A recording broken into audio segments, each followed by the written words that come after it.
મિત્રો આ વખતે રક્ષાબંધનનો હરખ મારી દીકરીને ખૂબ જ વધારે હતો, કારણ કે આ વખતે તેણે પૈસા ઘણા ભેગા કર્યા હતા અને આજે વખતે તેણે ગિફ્ટ પણ ભાઈ તરફથી મળી હતી અને ભાઈજીને ત્યાં ગયા, ત્યાં તેણે મોટા ભાઈને રાખડી બાંધી તો મોટા ભાઈએ પણ તેને પૈસા આપ્યા હતા. એટલે પછી ત્યારબાદ તેને ભાઈજીને પણ રાખડી બાંધી અને ભાઈજીએ પણ તેને ઘણા પૈસા આપ્યા અને ત્યારબાદ ભાઈજીએ તો ખૂબ જ હસાવ્યા અને ભાઈજીનો હાથ ખેંચી અને તેણે કઠણ ગાંઠો વાળી અને રાખડી ભાઈજીને બાંધી દીધી.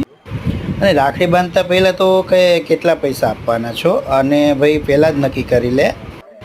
અને ત્યારબાદ તેણે તેના બાબુને પણ રાખડી બાંધી, ચાંદલો કર્યો અને હાથમાં જે ભાઈ ભાભીની રાખડી આવે તેમાંની એક રાખડી બેને મોકલેલી તે તેમણે બાંધી.